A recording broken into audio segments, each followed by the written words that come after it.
بسم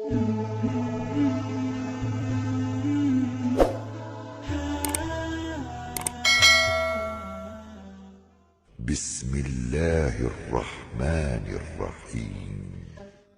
يا نور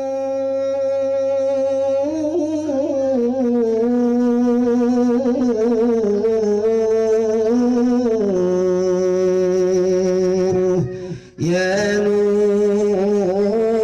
يا نور يا سيدي يا مولانا محمد.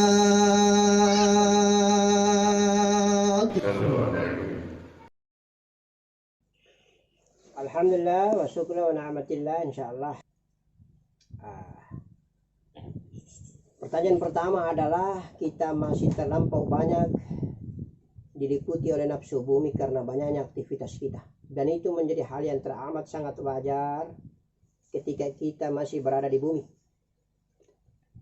Ada satu petikan tanda kutip yang teramat sangat kecil, tanda kutipnya juga tidak besar, adalah cinta, keinginan. Kita diri ini merasa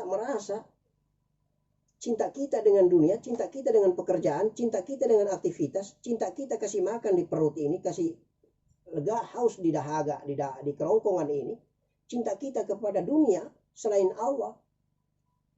Kita rasa itu, teramat sangat kita rasa itu.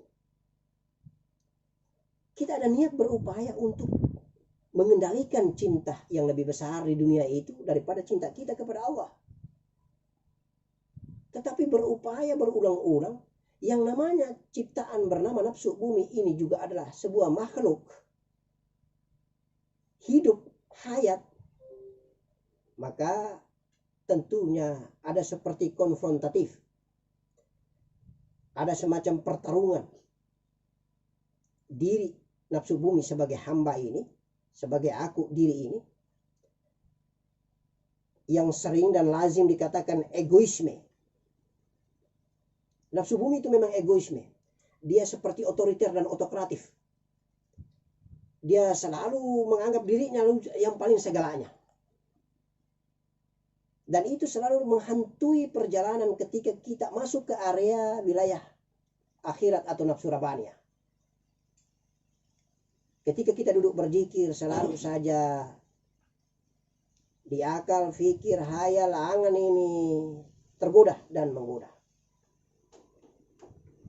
Lalu kegelisahan itu nampak, maka terungkaplah dalam redaksi pada malam hari ini.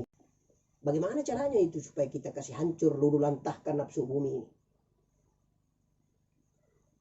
Pakar tasawuf, ahli-ahli sufi dalam perjalanan spiritualnya, hampir semua tarekah memberikan jalan yang sama. Beda saja nama tarekat itu, tetapi hakikinya sama. Dikasih jalan riyadah, dikasih jalan puasa, dikasih jalan kurang makan yang bersifat daging supaya nafsumu jangan sampai nafsu daging, nafsu hewani. Itulah caranya kita riyadah, itunya cara kita berpuasa. Kemudian dikasih zikir. Setelah engkau berpuasa, engkau mengurangi nafsu bumimu itu dengan cara tidak makan daging. Engkau mengamalkan puasa sunnah Nabi Senin Kamis, puasa Daud, lancar jalan. Insya Allah mudah-mudahan nafsu bumimu kalah. Karena nafsu bumimu tidak mampu menjalankan puasa. Kalau lapar itu dia tidak mampu, nafsu bumi itu. Kemudian saya kasih lagi obat ini bernama zikir. Kau zikir. Zikir jahil juga kalau memang dia masih kuat, kau tidak mampan lawan dia, nafsu bumi masih kuat, zikir kolbi. Zikir kolbi pun kalau nafsu bumi masih kuat, hantam dia dengan zikir napas bunda, hancur dia nanti itu. Kalaupun awal-awalnya juga kalau dia masih kuat, lakukan dengan istiqomah zikir napasmu terus. Nur Muhammad dengan nafas teramat sangat dekat. Apabila Nur Muhammad sudah menutupi napasmu, maka walaupun engkau tidak mensengajakan zikir napasmu keluar masuk dengan spontan, majadub jadab, refleks dengan sendirinya karena karomah dan laduni Allah. Walaupun engkau sementara mengetik laptop, tetap nafasmu keluar masuk hu Allah, hu Allah, hu Allah, insya Allah. Ini bercakap-cakap begitu banyak di otak dan akalmu tidak akan mampan mengganggu dan menggoda nafas yang keluar masuk. Tetap ini pun bicara, kolbi pun berbicara. Dan akhirnya ini mati tidak lagi berungkap. Inilah yang hidup, kolbi yang hidup. Yang penting sabar menanti, sabar mengikuti, sabar menunggu. Innallaha ma'as sabir.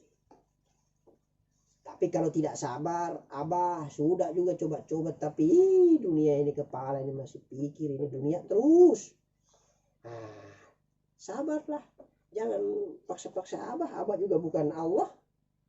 Nah, abah paling hanya ngomong begini, jalannya puasa, riado, zikir yang paling ampuh itu zikir nafas. Zikir nafas itu dia kalau sudah turun, hancur darah, hancur daging, tulang, kulit, urat bulu ini, hancur pikiran-pikiran dan kotoran yang ada.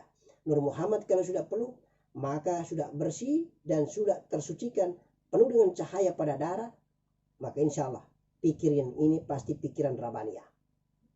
Karena darah itulah kuncinya. Dia dipompa oleh jantung, naik sampai di otak, pikirannya itu hanya dua saja. Duit dengan kelebihan yang ada. Tidak mau ada orang lain lebih, tak boleh. Itulah dunia. Mau pintar juga harus lebih pintar, mau harta juga harus lebih, mau apa saja itu harus lebih. Bicara juga harus lebih. Di modernisasi dunia yang canggih ini, ibu-ibu, bunda-bunda harus lebih dari laki-laki. Baik bantah, baik debat, baik berargumen, baik otak, baik fikir, akal cerdas. Harus lebih.